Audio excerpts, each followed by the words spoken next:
یہ کہانی ایک ایسے واقعے پر مبنی ہے جو 1996 میں پیش آیا تھا اور 2015 میں اس بارے میں ایک فلم بھی ریلیز ہوئی تھی جس کا نام ہے ایوریسٹ۔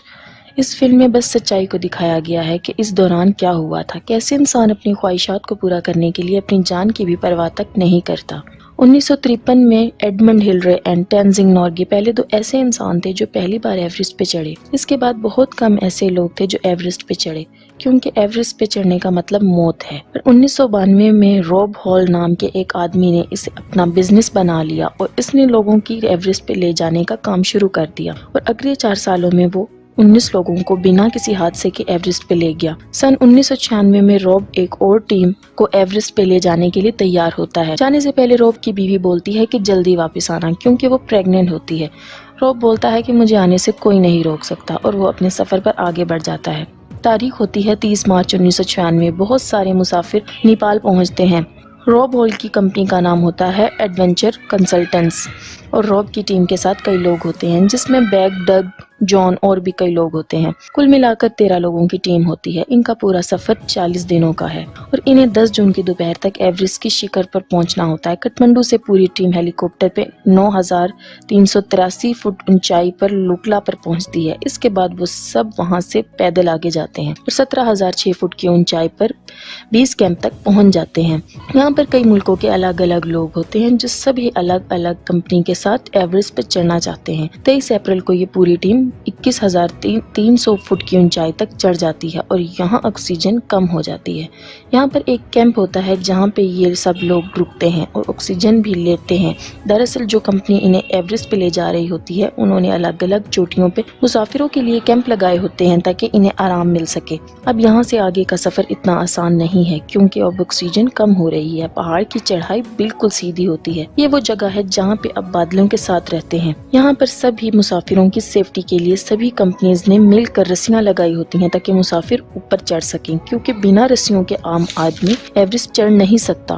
پھر بھی یہ اتنا آسان نہیں ہے کیونکہ وہاں کا موسم آکسیجن کی کمی اپنے آپ ہی انسان کو آہستہ آہستہ مارنا شروع کر دیتی ہے۔ اب یہ سب یہاں سے آگے بڑھتے ہیں۔ وہاں پہ پہاڑ چڑھتے ہوئے انہیں بہت ہی پریشانی ہو رہی ہوتی ہے، انہیں سانس لینے میں پریشانی ہو رہی ہوتی ہے۔ پھر بھی یہ سب آگے بڑھتے رہتے ہیں اور 24000 فٹ اوپر پہاڑ پر چڑھ جاتے ہیں۔ اب نیچے کیمپ سے ہیلن، جو کہ روب کی ٹیم میں ہوتی ہے، روب کو موسم کے بارے میں بتاتی ہے کہ موسم تیزی سے بدل رہا ہے اور موسم نے اپنا راستہ بدل لیا ہے، اور اگر یہ اتر کی طرف نہیں گیا تو تاریخ بہت بربادی لائے گی۔ روب بولتا ہے کہ یہاں کوئی موسم نہیں ہوتا، پہاڑ اپنا راستہ خود بناتے ہیں، اور یہ وہاں سے اپنی پوری ٹیم کے ساتھ چڑھائی پر چڑھنا شروع کر دیتے ہیں جہاں ہوا بہت تیز ہوتی ہے اور ایک ایک قدم بڑھانا بہت مشکل ہو رہا ہوتا ہے، لیکن ان سب کی کہیں نہ کہیں ایک ضد ہے کہ انہیں یہ کر دکھانا ہے، اسی لیے لگاتار بڑھتے رہتے ہیں، اور یہ اپنے اگلے کیمپ پر جو کہ 26085 فٹ کی اونچائی پر ہے وہاں پہنچ جاتے ہیں۔ اور اس اونچائی پر موسم بہت خراب ہوتا ہے، اور یہاں پر سب یہ طے کرتے ہیں کہ اب یہ آگے نہیں بڑھیں گے کیونکہ آگے بڑھنے کا مطلب موت۔ لیکن جمعے کے دن 10 مئی کو موسم ایک دم خوشگوار ہو جاتا ہے، طوفان کا تو کوئی نام و نشان ہی نہیں ہوتا،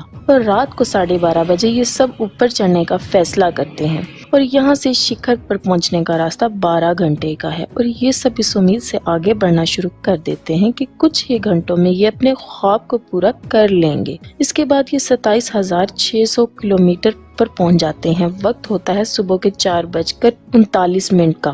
یہاں پر ان کی ٹیم میں ایک آدمی ہوتا ہے جس کا نام بیگ ہوتا ہے۔ اس کی آنکھوں میں کچھ پرابلم ہونا شروع ہو جاتا ہے، اسے دھندلا دکھائی دے رہا ہوتا ہے کیونکہ کچھ ہی سال پہلے اس کی آنکھوں کی سرجری ہوئی تھی۔ روب اسے بولتا ہے کہ ہم آگے بڑھ رہے ہیں، اور اگر تم ٹھیک محسوس کرو تو آدھے گھنٹے بعد تم بھی آگے بڑھ جانا، نہیں تو تمہیں اپنا سفر یہیں ختم کرنا ہوگا۔ اب باقی لوگ جب آگے پہنچے تو دیکھتے ہیں کہ اوپر رسیاں نہیں ہوتی، اور یہ اب یہاں پر رسیاں باندھنا شروع کر دیتے ہیں کیونکہ بغیر رسیوں کے یہ ایک قدم بھی اوپر نہیں چڑھ سکتے، اور یہاں سے 3 لوگ واپس لوٹنے کا فیصلہ کر لیتے ہیں کیونکہ یہاں پر ہوائیں بہت تیز ہوتی ہیں، بہت ٹھنڈ ہوتی ہے، اور ان کی آکسیجن بھی ختم ہو چکی ہوتی ہے، اسی لیے اب منزل کے بہت قریب ہونے کے باوجود اب یہ رسک نہیں لینا چاہتے، واپس لوٹ جاتے ہیں۔ یہاں پر ایوریسٹ کے پہاڑ پر بہت گہری گہری برف کی دراڑیں ہوتی ہیں جن کی تہ بھی نہیں دکھتی، اور انہیں دراڑوں میں گر کر 19 لوگوں کی موت ہو چکی ہے۔ اسی لیے بنا رسیوں کے بنا سیفٹی کے یہ ایک قدم بھی آگے نہیں بڑھا سکتے۔ اب ان کی پوری ٹیم جس جگہ پر ہوتی ہے یہ 28,740 فٹ کی اونچائی پر ہے، اور جب لوگ اتنی اونچائی پر پہنچ جاتے ہیں تو ان کو ہائپوتھرمیا ہو جاتا ہے۔ ہائپوتھرمیا جس میں گرمی لگتی ہے، زبان لڑکھڑاتی ہے اور غصہ بھی آتا ہے، یہ آکسیجن کی کمی کی وجہ سے ہو جاتا ہے۔ جیسے جیسے لوگ اونچائی پر چڑھتے ہیں انہیں بہت ساری کمپلیکیشنز ہوتی ہیں، جیسے دماغ میں سوجن آنا، پھیپھڑوں میں پانی بھر جانا، اور یہ سب موت کی وجہ سے ہوتا ہے۔ اب یہ رسیاں لگا لیتے ہیں اور پہاڑ پر آگے بڑھنا شروع کر دیتے ہیں۔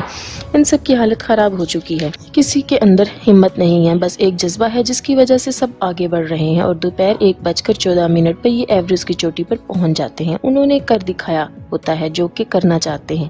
روب اور اس کی ٹیم بہت خوش ہوتی ہے اور کچھ ہی دیر میں یہ واپس لوٹنے کا فیصلہ کرتے ہیں۔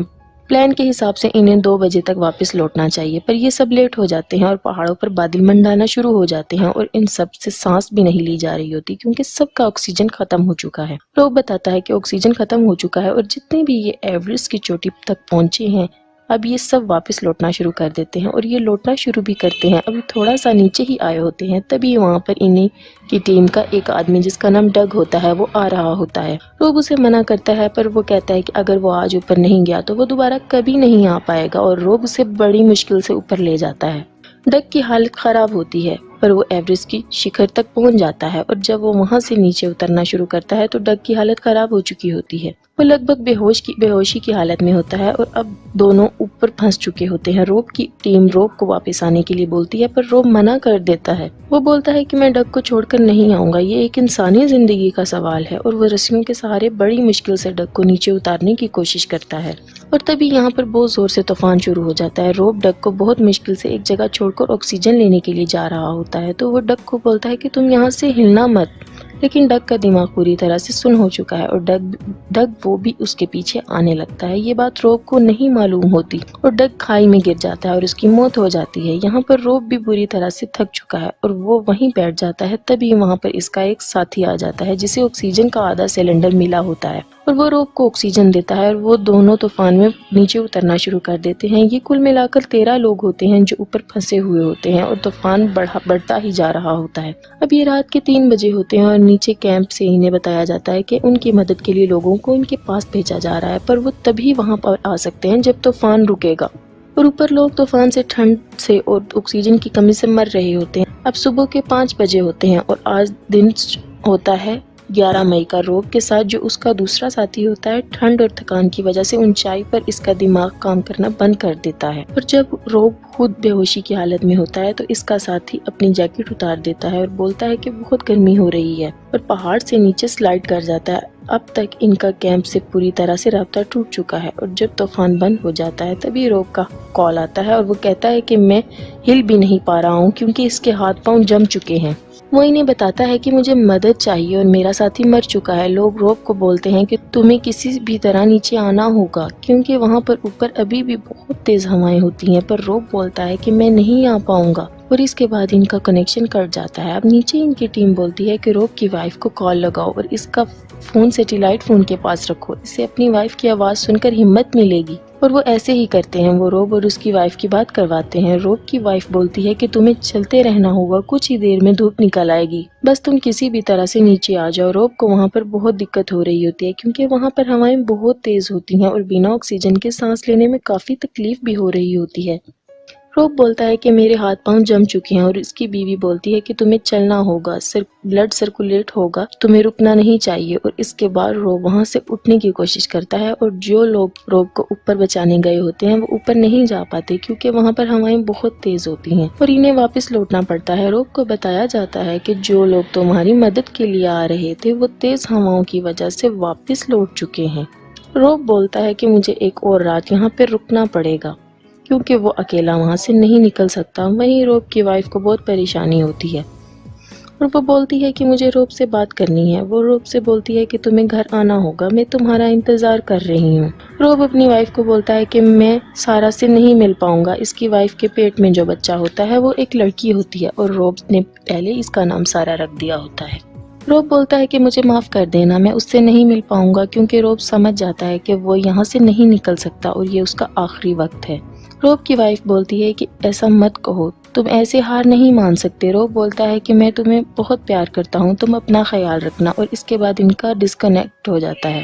وہیں دوسری طرف بیگ جسے دکھنے میں پریشانی ہو رہی ہوتی ہے، وہ نیچے اترنے والے لوگوں کے ساتھ کچھ نیچے کی طرف آ چکا ہوتا ہے، پر رات کو طوفان میں سب لوگ وہاں سے جا چکے ہوتے ہیں اور جو بھی وہاں بچتے ہیں وہ سب مر چکے ہوتے ہیں، پر بیگ ابھی بھی زندہ ہوتا ہے۔ اس کو ہیلوسینیشن ہونا شروع ہو جاتی ہے، اسے اپنی بیوی اور بچے دکھتے ہیں اور وہ پوری ہمت سے لڑکھڑاتا ہوا آگے بڑھتا ہے اور وہ نیچے کیمپ تک پہنچ جاتا ہے جہاں پر اور بھی لوگ ہوتے ہیں، لیکن اس کی حالت بہت خراب ہوتی ہے اور اگر اسے میڈیکل ہیلپ نہیں ملی، اسے نیچے نہیں لایا گیا تو وہ مر جائے گا۔ اور جب یہ بات اس کی فیملی کو پتہ چلتی ہے تو بیگ کی وائف بولتی ہے کہ ہیلی کاپٹر کا انتظام میں کروں گی۔ ہیلن جو کہ روب کی ٹیم میں ہوتی ہے وہ بولتی ہے کہ اوپر ہوا کا دباؤ بہت زیادہ ہے، وہ ہیلی کاپٹر نہیں جا سکتا، پر بیگ کی وائف نیپال میں جو امریکن ایمبیسی ہوتی ہے وہاں کال کرتی ہے اور وہ انہیں بیگ کی مدد کے لیے پریشرائز کرتی ہے اور وہ بیگ کے لیے ہیلی کاپٹر بھجواتے ہیں اور بڑی مشکل سے وہ ہیلی کاپٹر کی مدد سے بیگ کو بچا لیتے ہیں۔ اور دوسری طرف روب وہاں سے نیچے آ پاتا اور وہ انہیں پہاڑوں میں ہمیشہ کے لیے رہ جاتا ہے، اور دوسری طرف روب وہاں سے نیچے نہیں آ پاتا اور وہ انہیں پہاڑوں میں ہمیشہ کے لیے رہ جاتا ہے اور وہ سب مر جاتے ہیں۔ وہ بیگ کو نیچے لے آتے ہیں، وہاں اس کا علاج ہوتا ہے، پر ہاتھوں اور ناک کا خون جمنے کی وجہ سے وہ گل گئے ہوتے ہیں، جس کی وجہ سے اس کے ہاتھ اور ناک کاٹنے پڑتے ہیں، لیکن بیگ کی فیملی اس کا ساتھ دیتی ہے اور آج بھی وہ اپنی وائف کے ساتھ اپنے بچوں کے ساتھ رہتا ہے۔ جولائی 1996 میں روب کی بیٹی پیدا ہوتی ہے جس کا نام روب کی بیوی سارا رکھتی ہے، جیسے کہ روب چاہتا ہے۔ تو یہ تھا 1996 کا وہ دردناک حادثہ جس میں کئی لوگوں کی جان گئی تھی۔